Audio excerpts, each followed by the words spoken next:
this information is information that will prevent and save a life. I could care less. I'm going to do what I do. You know, and tell these women right now, because a lot of women, they're widows. Mm-hmm. Because our sons, our husbands, our uncles, and they die too soon. Yes, that's true. Because, I mean, like you said, you said, I can't stop the man from eating that bacon. I said, you're going to have to stop him eating that bacon, whatever. You know what I'm saying? Don't make me say something I get chopped up for. Go ahead. But it is hard. Each individual, you can have an intervention if you want to. You know how they have interventions for drugs and alcohol. You can have an intervention about the food, but it's up to the individual. They have to be sick and tired of being sick and tired. But I want to loop back to something on forks over knives. In here, my husband watched it, and he said, everybody needs to see this. And the part he was talking about, I went back and saw, they were talking about how high-fructose corn syrup triggers a signal in your brain. The signal that generally people get that tells them they're full, well, it shuts down that signal.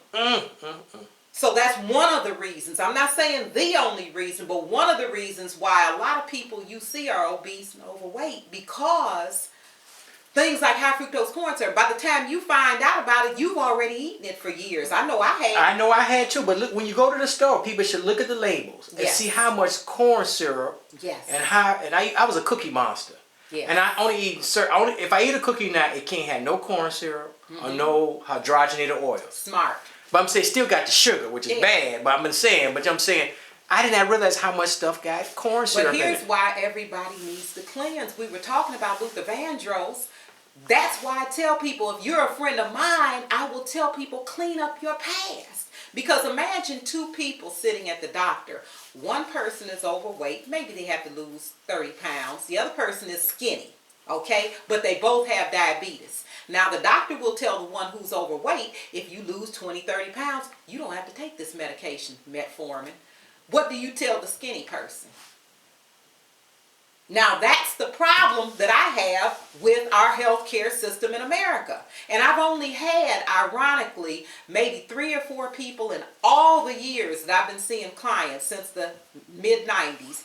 Only 3 or 4 people have said to me, well, once I was diagnosed, doctor, how come, you didn't send me to the nutritionist? Or, in other words, am I going to talk to a nutritionist? Only 3 or 4 people. You know why we don't think like that? Because they don't think like that. It's a real subtle thing that's going on here where we don't, once we're diagnosed with something, in our mind it doesn't click. Well, I got to go sit down with a nutritionist and find out what to eat. The doctors will tell a person with high blood pressure, no more pork, no more salt, or cut down on the salt and no more pork. How come we aren't told that for prevention? And how come the thin people, they have problems too? So we have a real issue here in America. And here's a big one. Fibroid tumors. I stopped congratulating women on being pregnant because so many women, particularly black women, fibroids. I got a Polaroid from a client back in, I think this might have been from 1999. And when she came in to see me in my other location, she's giving me a Polaroid, and I'm looking at this, and I looked at her. I said, what is this? She said, this is my second fibroid tumor remover surgery. But every African American woman I know has had fibroids or had the uterus removed, had fibroid surgery, blah, blah, blah, blah, blah. I don't think black women talk about it. When they go get their head did, they don't talk about this subject, about the fibroids. And that's part of it right there. See, we have so many, and people should get familiar. We're talking about things here that are important. We talked about ice water. We talked about chelation therapy. We talked about high fructose corn syrup and the mercury in it. Let's talk about something called xenoestrogens and excitotoxins. I know these might be foreign words to you. Xenoestrogens and excitotoxins. High fructose corn syrup, for an example, is a xenoestrogen and it's also an excitotoxins. These are things that are toxic either in the food, the environment, the water, the air around us, and they trigger things in our body. So we need to ask, why are so many women all of a sudden in this generation having fibroids? It's because of the food. That's why when I taped 6 shows, the first one was entitled, It's in the Food, exclamation point. Because the wheat we have now, I have a book. I don't think I have it with me. Oh, yes, I do. This is one people should get familiar with. It's called Wheat Belly. And on the back of it, it says, do you know that eating 2 slices of whole wheat bread can increase blood sugar more than 2 tablespoons of pure cane sugar can? The average person doesn't know that. 2 slices of whole wheat white bread will elevate your sugar more than 2 tablespoons of white sugar. Oh, yes, it can. I just got this book. I can't wait to devour it. Well, that's my addiction. Yes. Carbohydrates and bread. Carbs. Now, last night I went on to the store, the little store down, it's not a health food store, a little store downtown. Everybody know what I'm talking about. And I got some spelt flour. Some people say get the spelt bread. It's very expensive, but I didn't want to eat the wheat bread because I was told that you got to lay off the grains, Mara. Yes. And I just love me some bread. And so I just had to guess, okay, I'll set up on some spelt bread. Because that's how your body craves sugar. Oh my that's God. How my body craves. Do you know what your blood type is? No, I don't know. Are you? No. You should find out. I'm an old blood type. Old blood types can't tolerate gluten. I offer up to people, America can't tolerate gluten. That's why you see all these restaurants now, gluten-free pizza, gluten-free gluten-free menu, because we're slow in finding out. But nutritionists know.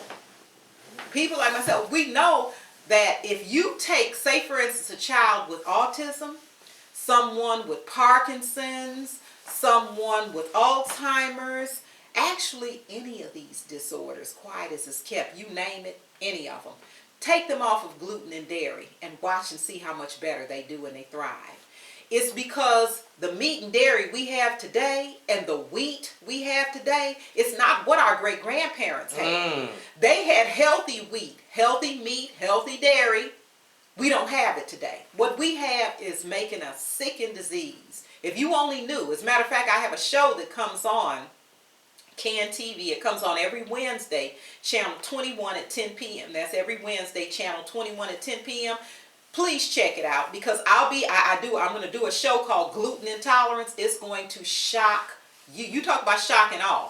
I did a show called It's the Food, and it's just shock and awe. So we can make some changes. No one is going to change everything overnight, but we got to make some changes. Medina, I have lost track because we had a little technical problem. I lost track how long we've been doing this show. So I got to cover a few things and hopefully I won't end it too soon. Okay. If I go over, that's fine.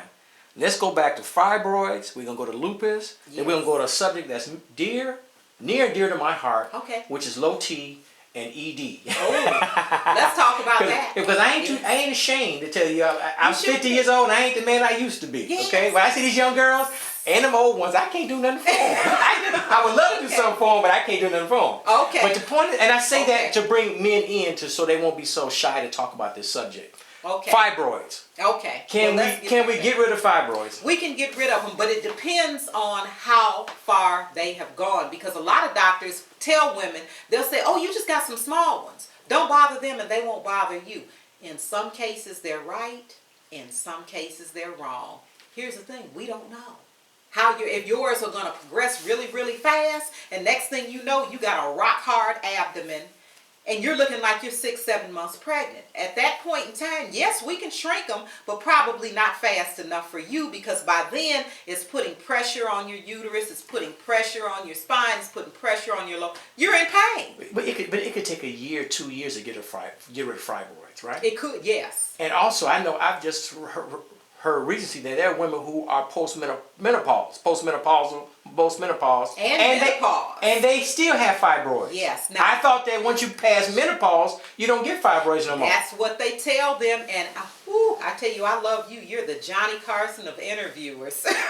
I'm older, Johnny Carson. Yeah, we dating ourselves, Johnny Carson. Yes, I'm dating myself, but that's an excellent point because when I first started seeing women with fibroid tumors, it was just women who were younger. And when I say younger, I'm talking about menopause, 40s, childbearing age, childbearing age. Yeah. But then I started to see women who were not just postmenopause. I'm talking about menopause, past menopause, and here they are with fibroid tumors. It is the gluten, people. Now let me lay it out for you, just men and women, so you know what it is. It is the hormones that they inject into the animals are making our hormones go flip-flop. Because technically, this is how it is with fibroid tumors of women of childbearing age. You have too much estrogen and not enough progesterone. So in that class of women, it's a lot easier to work with, because all we're doing is we're making sure we balance your hormones, get you off of all that heavy starch and the hormones, and we've got to clean up your past, because you got a lifetime of it. We start the babies on whole milk when they're what, like 2 years old, one and a half? And milk is for baby calves. Calves, not for human beings. Yes. Right. But here's the thing. Our great-grandparents, they drank milk. I can remember my grandmother, they had the hormones she called in it. Buttermilk and sweet milk. Yeah, they didn't have the hormones in it. Exactly. So that's what I'm saying. I want to tell people, so that they don't lose it, that yes, you could have had milk back in the day and been all right. But this milk we have today, we do a lot of things out of tradition because our parents did it and their parents did it, and we don't stop to look how have conditions changed. Listen, we're like we're the same age. We're like 1 or 2 generations from the freaking farm. You know what I'm saying? Yes. Our grandparents was basically an agrarian. My grandparents are from Arkansas. It's Yes. basically agrarian. I went down to Arkansas in 1971. I thought I was back in Hooterville. I'm talking about Yes. chickens and roosters. I'm like, Yes. damn. You know what I'm saying? That was 40-some years ago. Same You know what I'm for me. saying? My grandmother had a Right. farm with everything. There were chickens, so I know That's how right. a chicken should taste. Right. There were eggs, I know how the eggs should Right. taste. I know that what we have today, the seedless watermelon, seedless grapes, Yeah. the tomatoes that you can't taste or smell. Frankenfood. Yes, Frankenfood. That's why people Frankenfood. need to watch forks over knives. But I gotta do. But what I'm saying though, the bottom line, somebody gotta come to you or someone like you to get rid of their fibroids. They can't do it. Sure. This is not for the. This ain't. I help women get rid of fibroids all the time. I know. So they can get to that now. I want to jump over to your last topic. No. Let's do lupus real quick. You want to do lupus? Because you had lupus. I was People have diagnosed. lupus, right? You were diagnosed with lupus. Yes. I know And chronic fatigue. And I know people that die from lupus. Yes. I have a second cousin. Everybody's and she different. died. Everybody's different. Yes. But it's not necessary to die from lupus. You don't have to have lupus the rest of your life. No. My doctor told me once I came in for the results from the test, he said, well, it looks like lupus. And when I first came in and they took the blood samples, I had told them what my symptoms were. I mean, just for me to lift my arms over my head, I couldn't do it. My joints were inflamed. So I had what they call SLE, systematic lupus. There's another form called discoid where people get a butterfly rash or spots all over their body. But they're both autoimmunity. So is sarcoidosis, so is MS, so is fibromyalgia. There's a lot of autoimmunity. We need to do a separate show on that. Here's the key thing that I did that I get most people to do. I get them to balance their immune system, because prednisone, drugs like prednisone, it can, in an emergency, save your life. I would never tell a person not to take it in an emergency, but to take it long term, it will destroy and break your body down. It will help kill you. So that's why people need a program. Now, people will call me up and say, oh, I heard you had lupus and you never took any medication and you don't have it anymore. And that was back in 95.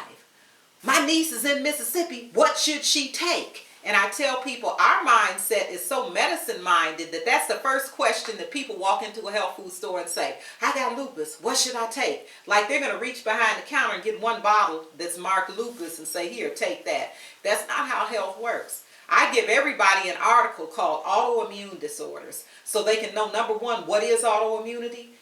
Big and very important, what causes autoimmunity. Because if you ask the average person who has lupus, what really causes it, they'll say, oh, well, the doctor said, we don't know what causes it. I'll give you a list of what causes it, but I'll tell you one of the things on the list: nutritional deficiency and vaccines.